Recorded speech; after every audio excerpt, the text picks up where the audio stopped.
दोस्तों नमस्कार। कन्या राशि वाले मेरे मित्रों, आपके घर में कोई ना कोई हर वक्त बीमार बना रहता है। बीमारियों का कारण क्या है आपको समझ में नहीं आता है। जब कारण ही समझ में नहीं आएगा तो आप उसका निवारण कैसे करेंगे, क्योंकि कारण के बिना निवारण संभव ही नहीं है। जब तक बीमारी पता न चले इलाज कैसे शुरू होगा। तो दोस्तों आज के इस वीडियो में हम आपको इसी विषय पर गहराई से ज्ञान देने जा रहे हैं और आज का यह वीडियो ज्योतिष और वास्तुशास्त्र पर आधारित है। जी हाँ दोस्तों, हमारे जीवन में दोनों ही बराबर से चलते हैं, चाहे अध्यात्म हो, ज्योतिष हो या फिर वास्तुशास्त्र हो।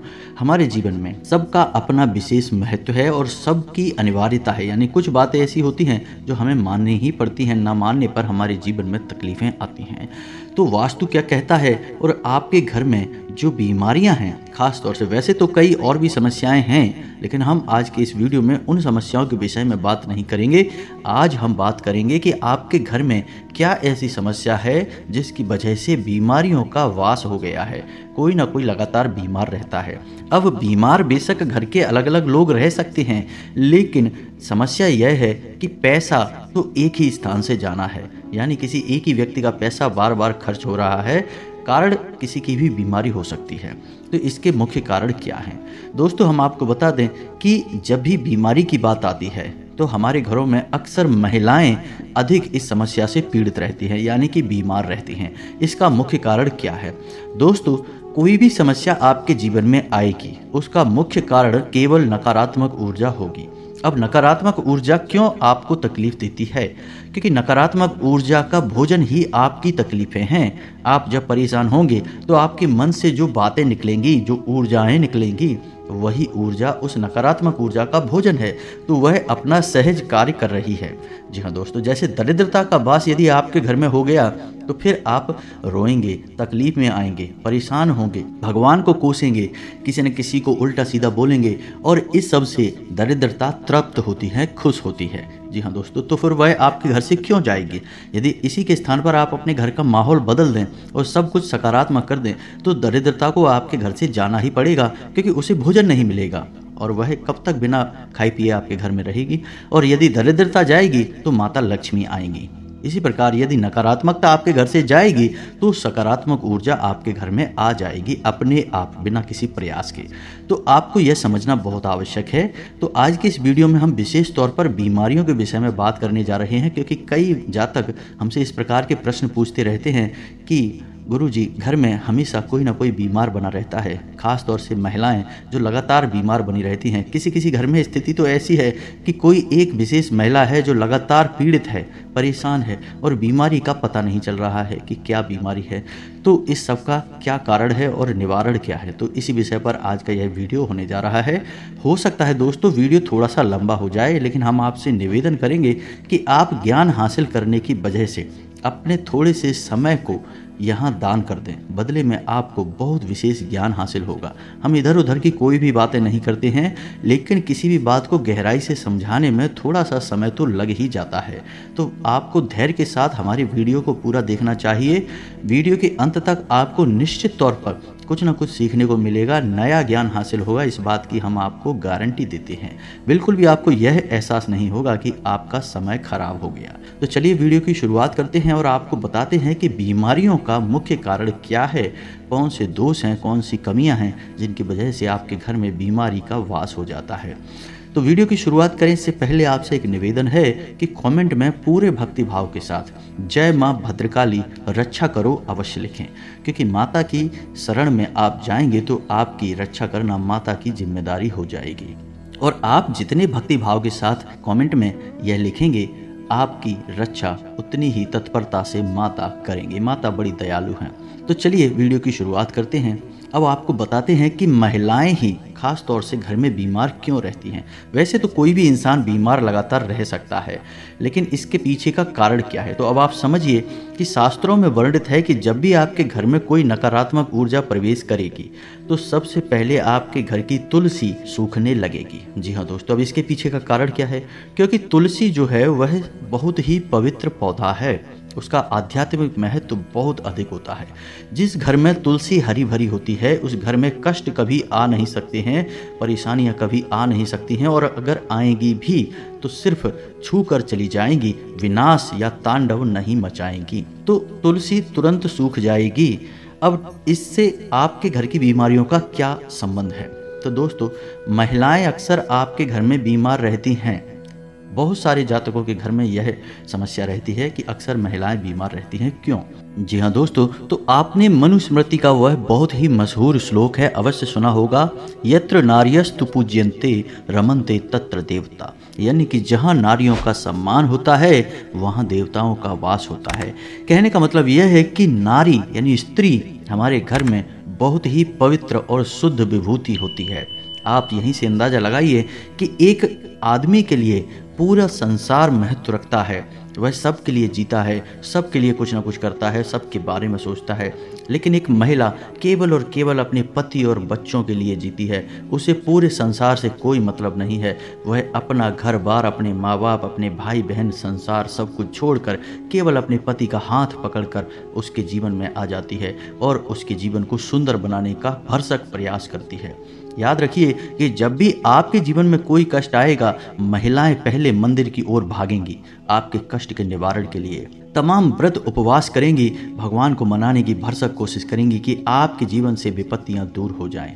तो यह सब बातें आपको बताने का हमारा मकसद यह है कि आप यह समझें कि घर की जो महिलाएं हैं वे बहुत पवित्र होती हैं। जैसे घर की तुलसी बहुत पवित्र पौधा होती है। आप कई और पौधे लगाते होंगे लेकिन तुलसी का पौधा कुछ खास है। वैसे घर के कई और अन्य सदस्य होते हैं लेकिन घर की महिलाएं कुछ खास हैं, पवित्र हैं। तो उनके ऊपर इन सब का बहुत बुरा असर पड़ता है। जब भी कोई नकारात्मक ऊर्जा आएगी वह महिलाओं को सबसे पहले प्रभावित करेगी, उनके शरीर में तमाम तरह के रोग और व्याधियां उत्पन्न करेगी। तो अब मुख्य विषय यहाँ पर यह उत्पन्न होता है कि नकारात्मक ऊर्जा घर में आती ही क्यों है। नकारात्मक ऊर्जा आपके घर में दो प्रकार से आ सकती है दोस्तों। कई बार तो यह नकारात्मक ऊर्जा आप स्वयं ही अपने घर में आमंत्रित कर लेते हैं। जी हाँ दोस्तों, आपके कुछ क्रियाकलाप ऐसे होते हैं जिससे नकारात्मक ऊर्जाएं या यूं कहें कि भूत प्रेत आपके घर की ओर आकर्षित हो जाते हैं। कई बार यह दूसरों के द्वारा किया कराया होता है। हम इस विषय पर कभी बाद में बात करेंगे, लेकिन फिलहाल हम आपको बताएं कि आपके घर की ओर नकारात्मक ऊर्जाएं आकर्षित क्यों होती हैं, आपके घर में परेशानियां क्यों आती हैं। इसके कई कारण होते हैं दोस्तों, छोटे छोटे कई कारण हैं। हम आपको सभी कारणों के बारे में धीरे धीरे विस्तार से बताने जा रहे हैं। लेकिन इससे पहले आपको दो बातों का ख्याल रखना है। आपके घर में कोई भी प्रवेश कर रहा है, क्यों प्रवेश कर रहा है? कभी आपके मन में यह प्रश्न आया? क्योंकि आपके घर के रक्षक, आपके घर की निगरानी करने वाले घर में मौजूद ही नहीं हैं। इसलिए कोई भी आपके घर में चला आता है, तांडव मचा के चला जाता है। तो आप समझिए कि कौन है आपके घर के रक्षक। तो आपके घर के पहले रक्षक हैं आपके पितृ, आपके पूर्वज। जी हाँ दोस्तों, दूसरे रक्षक हैं आपकी कुल देवी या कुल देवता। आपके पितृ कभी नहीं चाहेंगे कि आप दुखी रहें, आप परेशान रहें, लेकिन आपने अपने पितरों को कभी भोजन ही नहीं कराया है, नित्य भोजन नहीं कराया है। अब एक तो होता है पितृपक्ष, जो 15 दिन का एक पखवाड़ा है, आप उसमें तो खूब करा देते हैं, लेकिन बाद में वर्ष भर क्या होता है? क्या वर्ष भर पितृ को आपने भोजन कराया? कुछ भी उन्हें खाने पीने को दिया? क्या मन में कभी भाव भी आया? नहीं। इससे होता यह है कि एक बार तो तृप्ति हुई, लेकिन उसके बाद आपके पितृ भूखे प्यासे बैठे हैं, शक्तिहीन हैं। आपके घर में नकारात्मक ऊर्जाओं को प्रवेश करते देख रहे हैं लेकिन कुछ कर नहीं पा रहे क्योंकि शक्ति ही नहीं है। तो हम आपको बताएंगे कि आप कैसे नित्य उनकी सेवा में कुछ न कुछ अर्पित कर सकते हैं। जी हाँ दोस्तों, याद रखिए कि आपके पितृ जब तक आपके संसार में शामिल थे यानी जीवित थे, तब तक वे आपके लिए दादाजी, दादी जी या फिर आपके रिश्तेदार थे। लेकिन जैसे ही वे इस लोक को छोड़कर गए, पितृ देवता बन गए। जी हाँ दोस्तों, यानी उनके अंदर शक्तियाँ बहुत हैं, लेकिन उनके अंदर एक कमी है, और वह कमी यह है कि उनकी शक्ति का संचार आपके माध्यम से होगा। आप यदि कुछ करेंगे तो उन्हें शक्ति मिलेगी, अन्यथा नहीं मिलेगी। आपको इसका ख्याल रखना है। दूसरा, आपकी कुल देवी या कुल देवता। आप खुद सोचकर बताइए, आपको पता है कि आपकी कुल देवी कौन है, कुल देवता कौन है? जहाँ तक हमारा ख्याल है आपका जवाब ना ही होगा। जी हाँ दोस्तों, और यदि आपको पता भी है तो आप रोज अपने कुल देवी या देवता को कैसे याद करते हैं? क्या उनकी पूजा करते हैं? क्या उनका नित्य भोग लगाते हैं? उनके नाम से दीपक जलाते हैं? जवाब ना ही होगा दोस्तों, क्योंकि आजकल की भागदौड़ भरी जिंदगी में लोगों को इन सब बातों के बारे में सोचने का समय ही नहीं है। इसीलिए आप देखेंगे कि लोगों की समस्याओं का भी अब कोई अंत नहीं है। जिनके पास धन दौलत है वे भी दुखी हैं, जिनके पास नहीं है वो भी दुखी हैं। समस्याएं अंतहीन हैं, जीवन नर्क बन चुके हैं, क्योंकि लोग अपनी जड़ों से दूर हो चुके हैं दोस्तों। तो आपको जड़ों तक आना होगा, समस्या का मूल वहीं पर है। तो कुछ बातें हैं जो हम जल्दी जल्दी से आपको बताएंगे, क्योंकि लोग अक्सर कहते हैं कि आपके वीडियो लंबे हो जाते हैं, लेकिन हम आपको विस्तार से ज्ञान देते हैं, इधर उधर की फालतू बातों में समय खराब नहीं करते हैं, इसलिए हो सकता है वीडियो लंबे हो जाते हों। तो चलिए दोस्तों आपको बताते हैं। पहला कि जो भी इंसान आपके घर में दो दिशाओं में पैर करके सोएगा हमेशा बीमार रहेगा और धन से विहीन रहेगा। पहली दिशा पूर्व दिशा, कभी भी पूर्व दिशा की ओर पैर करके नहीं सोना है। जो इंसान पूर्व दिशा में पैर करके सोएगा हमेशा पैसे रुपए के लिए परेशान रहेगा। दूसरा दक्षिण दिशा, जो भी इंसान दक्षिण दिशा की ओर पैर करके सोएगा हमेशा बीमार रहेगा, नकारात्मक शक्तियों को आकर्षित करेगा। तो यदि आपकी सोने की व्यवस्था कुछ इस प्रकार की है कि आप कहीं भी कैसे भी सो जाते हैं तो इसे आप बदलें और हमारे कहे अनुसार आपको अपना सिर या तो पूर्व दिशा की ओर या फिर दक्षिण दिशा की ओर करके ही सोना है।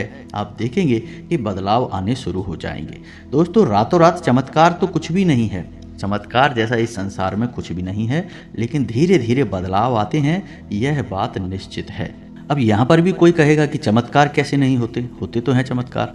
हाँ होते होंगे चमत्कार। एक उदाहरण समझिए कि एक इंसान ने एक आम का छोटा सा पौधा लगाया और दूसरे इंसान ने उसे पौधा लगाते हुए देखा। फिर 15 या 20 सालों तक दोनों लोगों की बिल्कुल भी मुलाकात नहीं हुई। 20 साल के बाद अचानक वह इंसान उस इंसान से मिलने आया जिसने पौधा लगाया था और उस पौधे को देखकर चौंक गया, क्योंकि उस पौधे में तो फल लगे थे। वह पौधा अब वृक्ष बन चुका था। तो क्या यह चमत्कार है? लेकिन लगेगा चमत्कार जैसा ही। तो वह इंसान जब मिलेगा उससे तो क्या कहेगा, अरे वाह इसमें तो बड़े बड़े फल लगे हैं, ये तो चमत्कार हो गया। तो देखने में पहली नज़र में यह चमत्कार ही है, लेकिन चमत्कार नहीं है, इसमें भी समय लगा है। जी हाँ दोस्तों, तो यह देखने का नज़रिया है। आपके जीवन में भी बदलाव आएंगे, दूसरों को बाद में भी चमत्कार जैसे ही लगेंगे, लेकिन आपका दिल जानता है कि कोई चमत्कार नहीं है। धीरे धीरे बदलाव की एक प्रक्रिया है, समय लगता ही है। जी हाँ दोस्तों, तो अब आपको ध्यान देना है कि आपके घर में क्या क्या आपको बदलाव करने हैं, कहाँ समस्याएं हैं, सभी बातें आपको विस्तार से बताने जा रहे हैं। पहला, आपके घर का ब्रह्म स्थान, यानी कि आपके घर का आंगन। जी हाँ दोस्तों, इसे ब्रह्म स्थान कहते हैं। इसे हमेशा खाली रखें, इसमें कोई भी भारी सामान ना रखें और कोई ना कोई हरा भरा पौधा, यदि हो सके तो तुलसी का पौधा ब्रह्म स्थान में अवश्य लगाएं। पवित्रता आपके घर में भर जाएगी। दूसरा कि आपके घर का जो मुख्य दरवाजा है, रात्रि के समय वहां हमेशा एक बल्ब अवश्य जलाकर रखें, अंधेरा कभी होने ना दें, किसी कीमत पे ना होने दें। तीसरा कि रात्रि के समय जब आपके घर में सभी सो जाते हैं तो सारे घर की लाइटें बंद नहीं होनी चाहिए, कम से कम 1 या 2 बल्ब तो हमेशा जलते रहने चाहिए और कोशिश करें कि एक हरे रंग का बल्ब हमेशा 24 घंटे आपके घर में जलते रहना चाहिए। आप अपने घर की टॉयलेट में एक हरे रंग का बल्ब लगा लें, उससे आपके घर की टॉयलेट की नकारात्मकता वहीं के वहीं समाप्त हो जाएगी। यह बल्ब 24 घंटे लगातार जलते रहना चाहिए। 0 वाट का एक बल्ब लगा लें दोस्तों। अब आपके घर की जो दक्षिण दिशा है वहाँ कोई भी दरवाज़ा, कोई भी खिड़की, कोई भी बरामदा या बालकनी खुली नहीं होनी चाहिए, क्योंकि दक्षिण दिशा यम की दिशा होती है। यदि इस दिशा में आपके घर का कोई खिड़की, दरवाजा या कोई भी खुला भाग है, यहाँ तक कि रोशनदान तक भी यदि खुला हुआ है तो आपको उसे बंद कर देना चाहिए, क्योंकि इस दिशा में यदि कुछ भी खुला भाग है तो यह यम की दिशा है, यानी मृत्यु की दिशा है। तो आपके घर में विनाश लीला तो तय है। जी हाँ दोस्तों, बीमारियां तो आएगी ही, आर्थिक तंगी तो आएगी ही, और यह कोई छोटी मोटी विनाश लीला नहीं है, इसके परिणाम बहुत भयानक हैं। और यहाँ तक भी देखा गया है कि कई परिस्थितियों में तो मृत्यु तक होती है घरों में, और लगातार एक सिलसिला सा चलता रहता है, और महिलाओं की ही मृत्यु होती है। अभी कुछ दिन पहले हम अपने एक जानने वाले से मिले थे तो उनके घर में लगातार 3 महिलाओं की मृत्यु हुई है। जी हाँ दोस्तों, और आज के समय में कोई भी महिला नहीं बची जो उनके घर का रखरखाव कर सके, सिर्फ पुरुष ही बाकी रह गए हैं। और कारण केवल एक ही है कि उनके घर का मुख्य दरवाजा दक्षिण दिशा की ओर खुलता है। तो अब ऐसे में कुछ लोग यह कहेंगे कि अब हमारे घर का मुख्य दरवाजा यदि दक्षिण दिशा की ओर खुलता है तो अब इसका क्या तोड़ है, ऐसे में क्या कर सकते हैं? तो दोस्तों, इसका तोड़ केवल इतना सा है कि आपको क्या करना है, एक दीपक अपने पितृ, क्योंकि दक्षिण दिशा जो है वह पितरों की दिशा भी है, तो आपको शाम के समय एक दीपक अपने पितृ पूर्वजों के नाम से अवश्य ही अपने घर के दक्षिण दिशा में रखना है। जी हाँ दोस्तों, आप चाहें तो उसे अपने घर की दहलीज पर भी रख सकते हैं। जी हाँ दोस्तों, मिट्टी का दीपक होना चाहिए और गाय के घी से जलना चाहिए। आप रोज एक दीपक रखेंगे, नकारात्मकता आपके घर में नहीं आएगी, क्योंकि अब आपके पितृ बलिष्ठ होने लगेंगे। दूसरी बात कि आप जब भी रोटी बनवाएं, यानी महिलाओं को बताएं कि पहला काम कि बिना नहाए अपने घर की किचन में प्रवेश न करें। दूसरा कि जब भी रोटी बनाए तो बचे हुए आटे को कभी भी अपने घर में रखें नहीं, यानी कि जो माड़ा हुआ बचा हुआ आटा है उसे फ्रिज में ना रखें, उसकी एक एक्स्ट्रा में रोटी बनाकर और कुत्ते को खिला दें। पहली रोटी गाय की और आखिरी रोटी कुत्ते की होनी चाहिए। इससे आपके पितृ मजबूत होंगे, और अगर पितृ मजबूत होंगे तो बेशक आपके घर का दरवाजा दक्षिण दिशा में खुलता है, कोई नकारात्मक ऊर्जा आपके घर में नहीं आएगी, क्योंकि पितृ आपकी रक्षा में खड़े रहेंगे। साथ ही साथ आपको एक दीपक अपनी कुलदेवी या कुल देवता को याद करते हुए अवश्य जलाना चाहिए। यदि आपको पता नहीं है कि आपके कुल देवी या देवता कौन है, क्योंकि कई लोगों की यह समस्या है कि उन्हें पता ही नहीं है कि उनके कुल देवता कौन है, कुल देवी कौन है, क्योंकि कई पीढ़ियों से पूजा पाठ ही बंद हो चुकी है कुल देवी की। तो यदि आपको पता नहीं है तो आप कमेंट करके बताएं, हम आपके लिए एक वीडियो में यह बता देंगे कि कैसे पता करें कि आपकी कुल देवी कौन है। बहुत ही शक्तिशाली उपाय है, 7 दिनों का उपाय है, हम आपको बता देंगे। तो आप उस उपाय के माध्यम से अपनी कुलदेवी या देवता का पता लगा सकते हैं। जी हाँ दोस्तों, फिर आप उनकी पूजा पाठ करेंगे। जब कुल देवी आपकी रक्षा में खड़ी हैं, आपके पितृ देवता आपकी रक्षा में खड़े हैं, फिर कोई नकारात्मक ऊर्जा आपके घर में प्रवेश कर ही नहीं पाएगी। यदि आपके पितृ बलिष्ठ हैं, शक्तिशाली हैं, कुल देवता की लगातार पूजा होती है, तो कोई कितना ही बड़ा तांत्रिक क्रिया क्यों न करा दे आपके ऊपर, आपके घर में प्रवेश नहीं कर पाएगी। आपका घर वास्तविकता में मंदिर का स्वरूप बन जाएगा। इसीलिए तो कहा जाता है घर एक मंदिर है। अब एक गलती और है कि आप अपने घर के पूजा घर को देखें कि आपके घर का पूजा घर कुछ इस प्रकार से व्यवस्थित तो नहीं है कि आप जब पूजा करने बैठते हैं तो आपका मुख दक्षिण दिशा की ओर हो जाता है। आपको यह देखना होगा। यदि ऐसा है तो आप अपने पूजा घर की दिशा बदलें। पूजा घर की पीठ पूर्व दिशा की ओर होनी चाहिए। तो अब ऐसे में यह होगा कि जब भी आप अपनी पूजा घर की तरफ मुख करके बैठेंगे तो वह पूर्व दिशा होगी। जी हाँ दोस्तों, पूजा घर के लिए सर्वोत्तम दिशा पूर्व दिशा होती है या फिर उत्तर पूर्व दिशा यानी ईशान कोण होता है। इसे भगवान का कोण कहा जाता है। तो आप इस दिशा में ही मुख करके पूजा करने बैठें और अपने पूजा घर का जो पीठ है वह आपकी इसी दिशा में होनी चाहिए। पश्चिम दिशा में भी यदि आप मुख करके बैठते हैं तो इसके भी नकारात्मक परिणाम हैं, कम हैं, आंशिक हैं, लेकिन हैं अवश्य। अब आपको यह भी देखना है कि आपके घर का जो मुख्य दरवाजा है ठीक उसके सामने कोई भारी भरकम सामान तो नहीं है, जैसे कोई बड़ी पानी की टंकी, जैसे कोई भारी भरकम सामान या फिर कोई खंभा, कोई ऐसी चीज़ तो नहीं है जो आपके घर के दरवाजे यानी मुख्य दरवाजे के ठीक सामने दिखाई देती है। इसका भी बहुत बुरा नकारात्मक प्रभाव है। यदि कोई पेड़ है तो कोई समस्या नहीं है, तो बहुत अच्छी बात है। यह पॉजिटिव एनर्जी को यानी सकारात्मक ऊर्जा को लेकर आएगा। लेकिन कोई निर्जीव वस्तु है तो आप उसे हटवाने का प्रयास करें, जल्दी से जल्दी हटवाएं। यह आपके घर में नकारात्मकता को ला रहा है। अब अंत में सबसे महत्वपूर्ण बात कि आपके घर का जो ईशान कोण है उसकी क्या स्थिति है। ईशान कोण यानी कि उत्तर पूर्व, हम अभी आपको बता चुके हैं, यह भगवान का कोना होता है। क्या उत्तर पूर्व में टॉयलेट तो नहीं है, लेट तो नहीं है, या फिर डस्टबिन, कूड़ादान, या फिर कोई भारी सामान तो नहीं है? यदि है तो इसे तुरंत हटवा दें, इसका कोई तोड़ नहीं है। आपको अपने घर का ईशान कोण खाली रखना होगा, साफ सुथरा रखना होगा और अपने घर के ईशान कोण में हरे भरे पौधे अवश्य ही लगाने होंगे। तो कोई फूल वाला हरा भरा पौधा लगा सकते हैं। अब ऐसे में होता यह है कि आपने पौधा लगाया फूल वाला, लेकिन उस पौधे में कांटे भी हैं, तो ऐसा पौधा नहीं लगाना है, क्योंकि कांटे नकारात्मकता को आकर्षित करते हैं। दोस्तों, सुनने में ये बातें थोड़ी सी अजीब लग सकती हैं, लेकिन इनका प्रभाव है। आप यकीन मानिए, आप करके देखिए। तो कोई भी ऐसा फूल वाला पौधा नहीं लगाएंगे जिसमें कांटे हों, कांटेदार कोई भी पौधा नहीं लगाएंगे।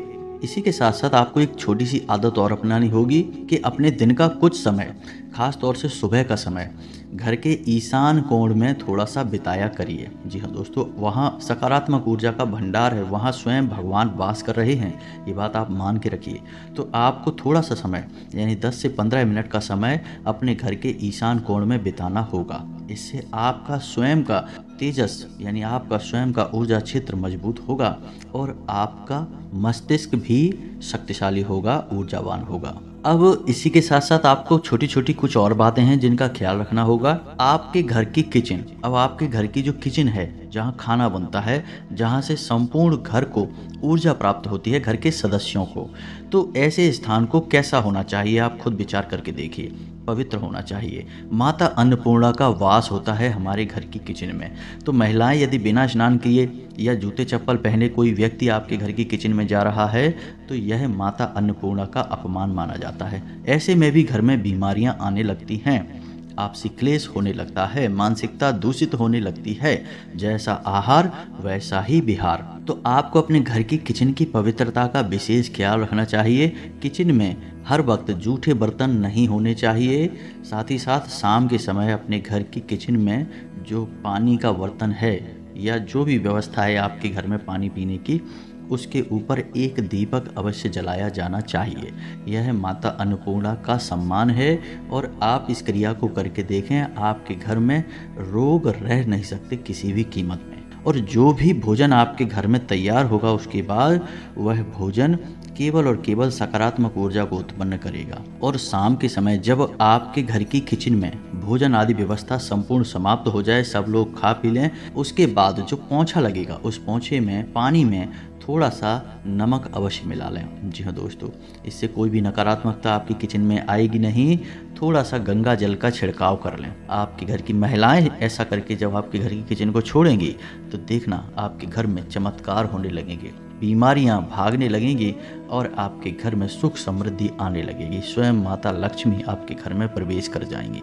छोटे छोटे कई उपाय हैं जो हमने आपको बता दिए हैं। आपको सारे उपाय धीरे धीरे अपने जीवन में अपनाने हैं, लेकिन इन सबसे महत्वपूर्ण आपको हम 2 बातें बता चुके हैं कि आपके कुल देवता और आपके पितृ देवता दोनों की स्थिति क्या है, यह आपको पता होनी चाहिए। यह आपकी जिम्मेदारी है, आपका दायित्व है। तो आपको इनका सम्मान करना है, इनका विधिवत पूजन पठन करना है, तभी आपके कुल का उद्धार संभव है दोस्तों। तो इसी के साथ साथ आज की इस वीडियो को विराम देते हैं। आपके मन में यदि कोई प्रश्न है या किसी विशेष विषय पर आपको वीडियो चाहिए, आप कमेंट करें, हम आपको वीडियो बनाकर दे देंगे। इसी के साथ साथ आज की इस वीडियो को विराम देते हैं। कमेंट में पूरे भक्ति भाव के साथ जय माँ भद्रकाली रक्षा करो अवश्य लिखें। माता सीधा आपको आशीर्वाद देंगी, प्रेम देंगी, आपकी रक्षा करेंगी, आपके जीवन को सुख समृद्धि से भर देंगी।